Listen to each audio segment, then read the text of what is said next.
All right, Alexander, let's talk about the Washington Post article, which claimed that on Thursday, Trump had a telephone call with Putin. Trump was at Mar-a-Lago. The Washington Post did not specify who called who. They're working off of their anonymous sources, and they didn't really give many details as to what allegedly these the two leaders said. Trump told Putin about the U.S. military presence, according to the Washington Post, in Europe, making it seem as if it was some sort of a threat or warning to Putin. But the Washington Post also claims that Trump told Putin not to escalate in Ukraine. An interesting statement. I would say that it's more like NATO and the collective West that has been escalating. But anyway, and then it just kind of left it off at they're looking to speak again in the future. They're hoping to resolve the conflict in Ukraine quickly. That was pretty much all the Washington Post gave us, all from anonymous sources. The other interesting thing that the Washington Post said in their article is that Ukraine signed off on this. So we get the news that from the Ukraine Foreign Ministry that Ukraine, according to the Foreign Ministry of Ukraine, through a statement, that they did not sign off on any phone call between the United States and Russia, between Trump and Putin. They didn't approve anything. They had no idea of anything. And even if a phone call was going to take place, the foreign ministry said, we can't stop anything like that from taking place anyway. So, we don't have any idea what's going on here. That's basically what the foreign ministry said. And then we get the news a couple of hours before doing this video from the Kremlin spokesman Peskov, who says that this Washington Post article is pure fiction. I think those are the words he used: fiction, fake news. Nothing like this happened. And when the Kremlin issues a statement like this, I would say that you should believe what Peskov is saying, because I've been going on X, Alexander, and there are some posts saying, well, Peskov is not the most reliable of sources and stuff like that. No. When the Kremlin comes out with this type of statement, this definitive type of statement, my opinion is take it to the bank. It looks like the Washington Post was fed some false information. I don't know.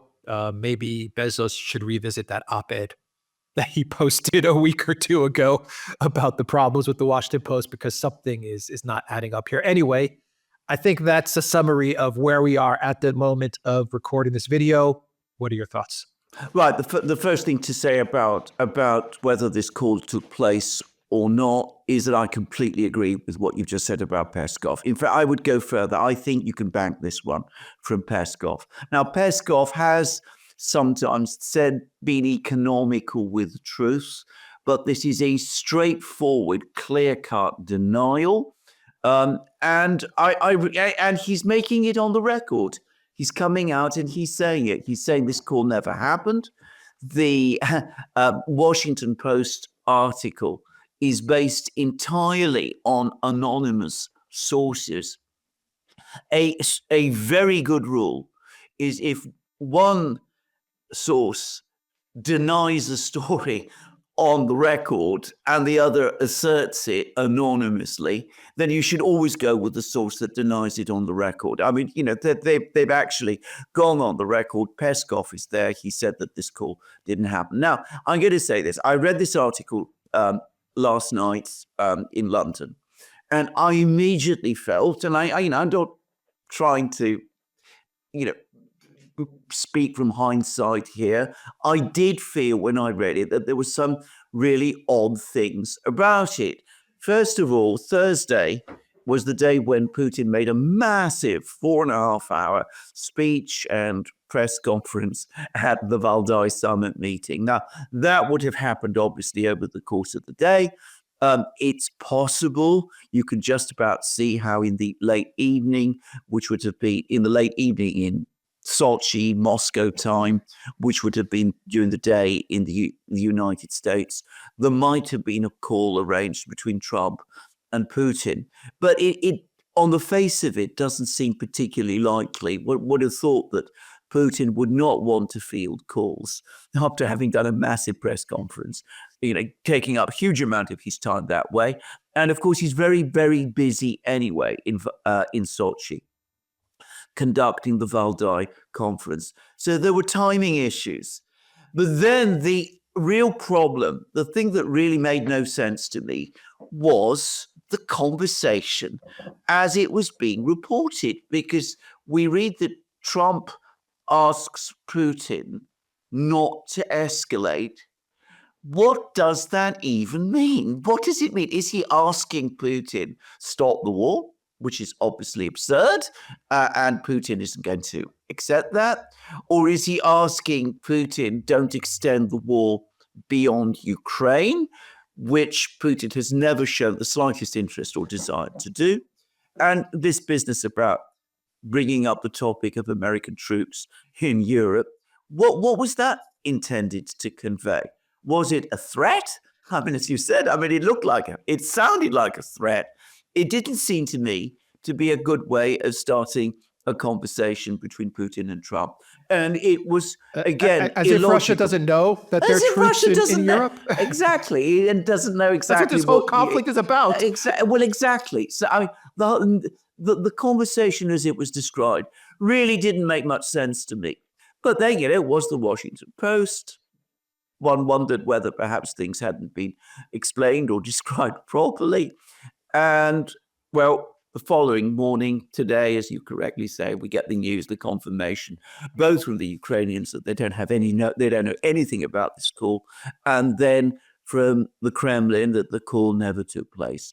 Now, we have said, and both of us have done, each of us on our respective channels, and both of us together on the Duran in programs that we've done here, that there is an enormous amount of fake information appearing in the media.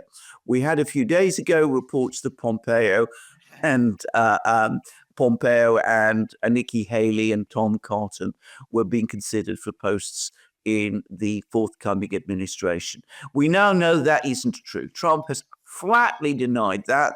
He's issued statements that isn't true. We've had reports about 2 weeks ago. They appeared in the Financial Times that the Russians and the Ukrainians were once again negotiating about a cessation of attacks on each other's energy systems. And I expressed, and we discussed on these channels, doubts about that story. I said it didn't make any kind of sense. When it was first floated, this whole story was floated back in August. I said at that time it didn't make any sense to me, and the Russians categorically denied it. The Russians denied that story again when it appeared in the Financial Times, as I said, about 2 weeks ago.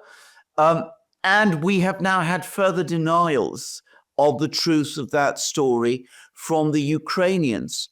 Zelensky has said it is not true, and his chief of staff, Andriy Yermak, has now come forward and has said it is absolutely not true. There are no discussions about mutual cessation of attacks going on over the energy systems.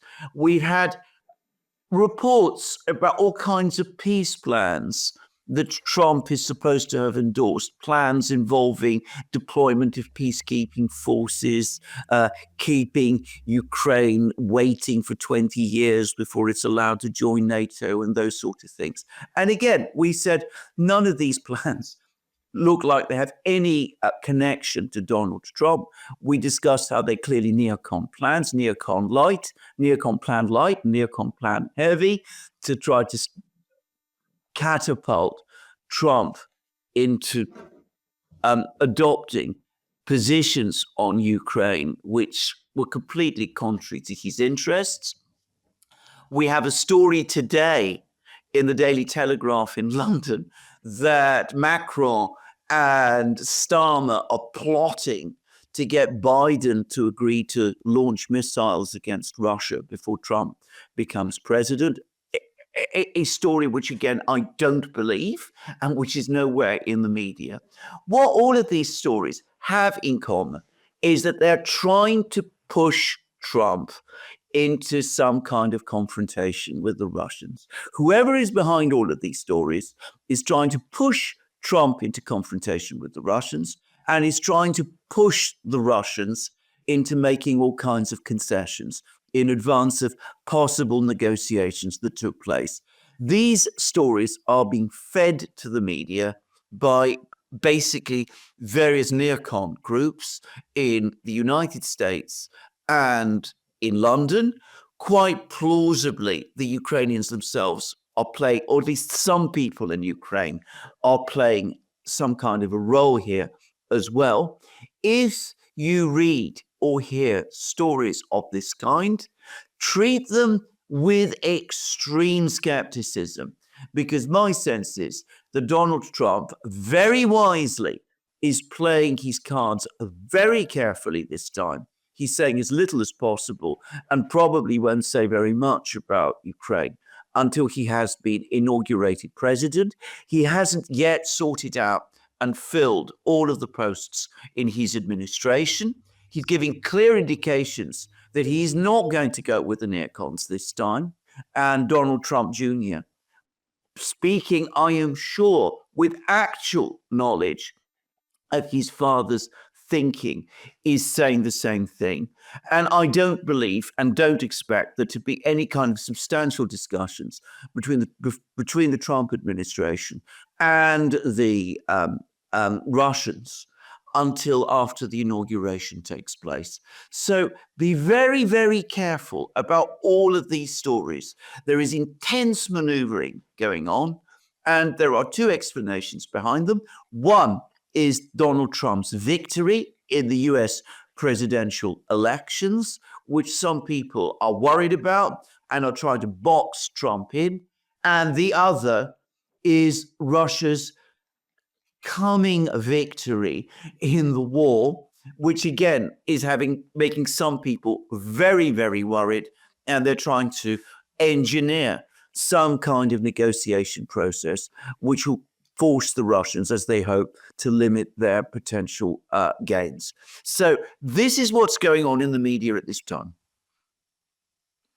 Yeah, look at what Trump is doing, not all of these reports alleging what Trump is saying, or not even what he's saying, what he's thinking. They're not even saying that Trump is allegedly saying this. They're speculating on his thoughts, on his plans, which right there is a red flag. The two things that we've seen Trump do is he has said no Pompeo, no Nikki Haley, which means that he's listening to the people, and no doubt about it. For him to come out and say that means that he got the message. No one wants Pompeo, no one wants Haley. And Trump Jr., who's his son, so there's no one as close to the family as Trump Jr., right? He's part of the family, the inner circle. He puts out the Instagram reel, which basically says that the money to Zelensky is going to stop. Yes. And then we have what Trump said. Yeah, go ahead, yeah. And Donald Trump Jr. also said no warmongers. He's not going to have warmongers True. in the government. Yes. Exactly. He also said that, no warmongers in the government. And then we have Trump's own words on the campaign trail. Yeah. Every single rally, he said Zelensky is the best salesman in the world. He comes to the United States, gets $200 billion and leaves. Trump would have to be completely insane to start giving money to Ukraine or anything like that after everything that he said about Zelensky during the campaign. So I mean, there's a lot of reporting going on that I just don't believe any of it. No. And going to the Wall Street Journal article, everyone is attributing that plan to Trump now. All the analysts are saying this is Trump's plan. And I think we're one of the few, if one of the only channels, the only analysts that are saying, no, even the Wall Street Journal says in the first paragraph, we have no idea if this is Trump's plan. They pretty much say it. Yeah. We don't know if this is Trump's thinking. They say it in the first paragraph, but everyone is saying this is Trump's plan. What is the plan? It's a freeze. It's an 800-mile buffer. It's European troops, not U.S. troops. It's European troops that are going to police this this buffer zone, and it's NATO in 20 years. We're going to put a pause. We're going to wait Putin out, and in 20 years, Ukraine gets into NATO. Stavridis, the former U.S. Commander of NATO, he said it's 3 to 5 years. He pretty much said the plan is the same as what the Wall Street Journal is talking about, but instead of 20 years, it's Ukraine enters the EU and Ukraine gets into NATO in 3 to 5 years. None of this stuff is being said by Trump, not even being said by anyone in Trump's inner circle. No one is saying this. Exactly. But everyone's attributing this to Trump. Exactly. And if it was Trump, we would not be reading it in the Wall Street Journal. That's the first thing to say. But the plan is absurd and it is wrong and it makes absolutely no sense. The reason it makes absolutely no sense, and it's not difficult to unpack this, is because, of course, the Russians, who are winning the war, will not agree to this. And it's been suggested that the Russians are going to be coerced into agreeing to this. How do you coerce or force the Russians to agree to a plan like this? It is impossible. It cannot be done. Are you going to impose more sanctions on them? Have all the sanctions that they've tried up to now been successful? Are you going to send more weapons to Ukraine? Are there any sanctions left to impose? Exactly, contradicting everything that Donald Trump has been saying. Are you going to send the European troops into Ukraine without the Russians' agreement? Well, that was floated a couple of months ago by Macron, and the Russians said they would attack them. The Europeans scuttled away. The Europeans have said, and they basically hinted, they said actually, they haven't hinted, that they'd only go into Ukraine if the US was there to protect them. Is the United States going to protect the European troops if they go into Ukraine from the Russians? Completely contradicting. The diametric opposite of everything that Donald Trump has been saying ever since the conflict in Ukraine began, not just over the last year. None of this makes any sort of sense in terms of his own thinking. So it is absurd to believe that this is a real plan of Donald Trump's. Again, you can see what's happening. People are trying to create trouble between Putin and Trump. That's what all those reports about the call were, the threat from Trump to Putin, the talk about Russia not escalating. It's trying to create the appearance of some kind of disagreement or conflict before even real negotiations begin. And you float ideas like this, which are completely unworkable from the start, but which are, as we've discussed in our previous program, when we looked at these so-called plans, is clearly set up to create, again, a crisis between the Americans and the Russians, between Trump and Putin, that will lead us into a prolongation and, if anything, an intensification of the war. And I think Trump, by this point, is experienced enough to see through all of that. And if he isn't, which I don't for a moment believe, by the way, but if he isn't experienced enough to see through all of that, he's got plenty of people around him, Vance, Kennedy, Tulsi Gabbard, any number of others, Eldridge Colby, people, any number of others who will be telling him, don't touch any of this. And he's just made absolutely clear yesterday that as for the real advocates of these plans, the neocons, he doesn't want them in his administration. He basically very politely slammed the door in Pompeo's and Haley's face. Yeah, this is not, all of these plans are not plans. They're wishes. Because they know they're losing, they know they've lost. They want to stir up trouble between Putin and Trump. They want to stir up trouble for Trump. I believe at the end of the day, they want to figure out ways to get, Russia gates and Ukraine gates and phone calls between Zelensky and Trump with transcripts and Vindman's testifying and stuff. They want to go back to that. They're trying to maneuver Trump into that type of situation, trying to bog him down into that type of situation that he had in his first term. But these are wish lists. These are wishes, not even wish lists. These are wishes. because they've lost. NATO has lost. The collective West has lost. Everyone knows this. Everyone understands this. They may not come out and say it the way we're saying it. Maybe they go in a roundabout way and say that they've lost, but they have lost. Exactly. And now the Biden White House is just trying to figure out, how do I keep this going until January 20th inauguration, when we can leave. And on January 21st, if Ukraine were to collapse, if the Zelensky regime were to collapse on January 21st, they would blame everything on Trump. The Biden White House, just get us past January 20th. That's what they're hoping to do. Get us past January 20th, and they're gone. So I mean, these are just, just real quick. It just frustrates me that we have Putin's minimum for negotiation. Yes. It goes back to what Eve Smith said, that yes, they're just talking amongst themselves, but no one asks the Russians. Exactly. And in this instance, you don't even need to ask the Russians, because they've laid it out over many months. What is the bare minimum to begin negotiation? I mean, they've spelled it out. Yeah. You don't have to call Putin. You don't have to ask Putin. It's all there in numerous statements from Putin, Lavrov, Zakharova, Shoigu, Patrushev. They've all spelled out what is the bare minimum to begin negotiations. That's all Trump has to reference. That's it. But they don't ask. They don't go to Putin's statements. They don't go to speeches. They just come up with their own little freezes and 800-mile demilitarized zones and European troops policing the buffer zone in Ukraine. Give me a break. It's ridiculous. Exactly. You're completely right. And as I said, don't pay any attention to this media commentary. That is the most important lesson of all anybody should take when they read stories of this kind.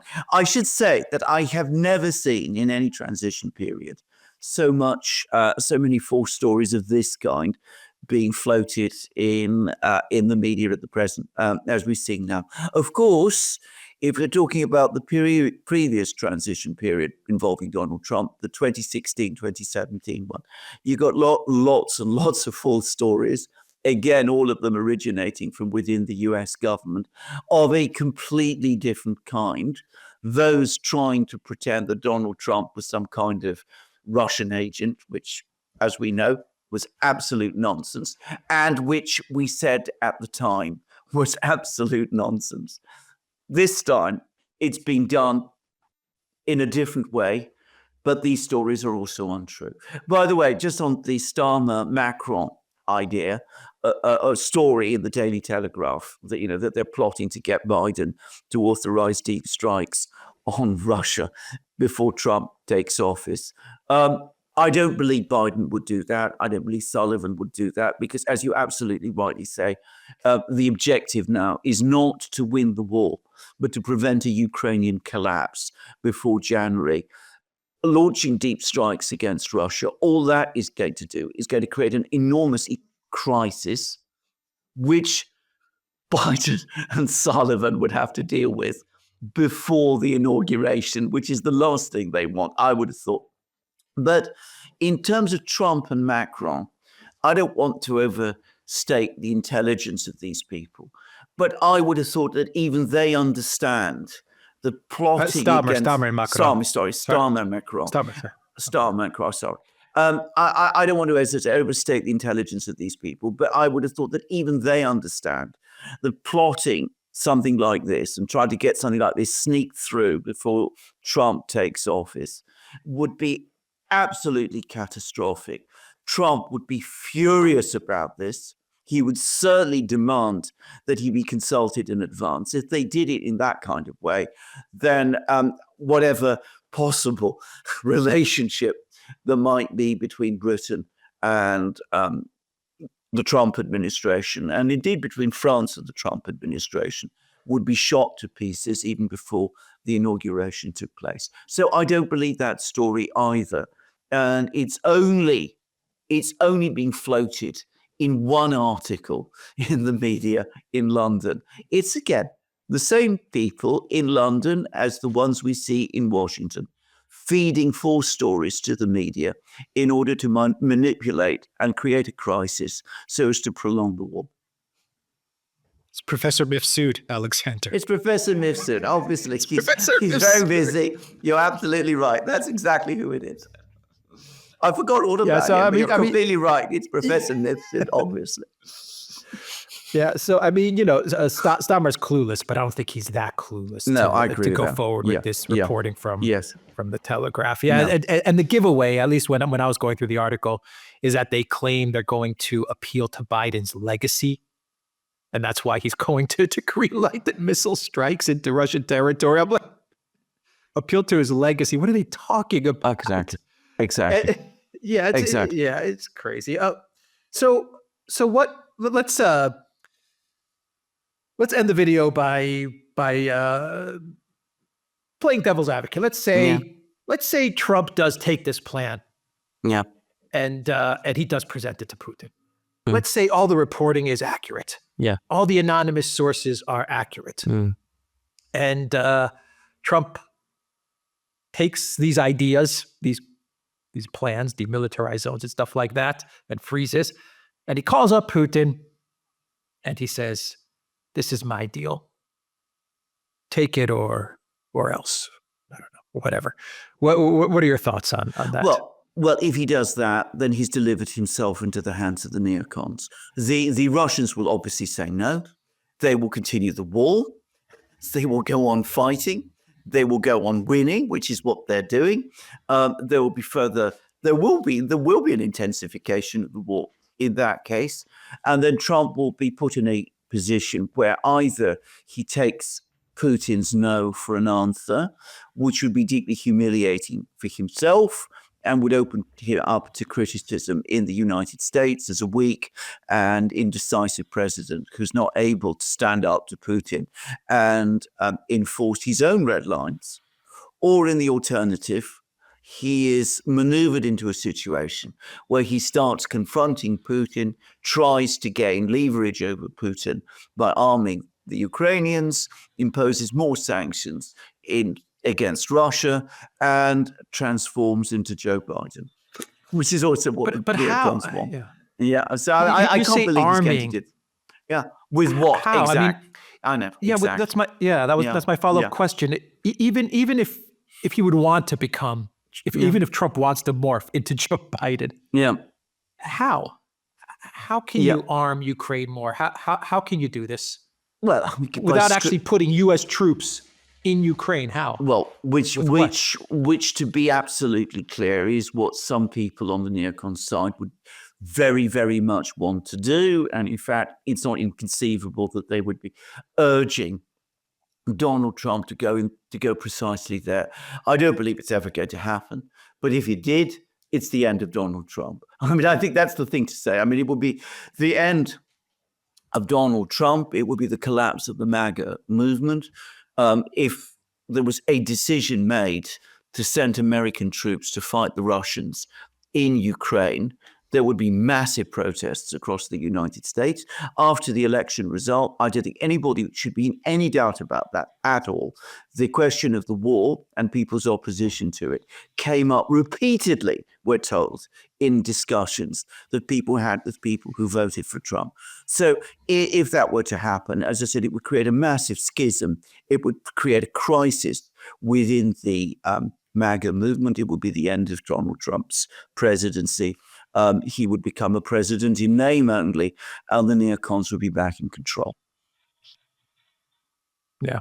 Stay far away from this. That's what my gut keeps on telling me when it comes to all of this stuff that we're seeing in the media for the Trump administration. Stay far away from all of this stuff.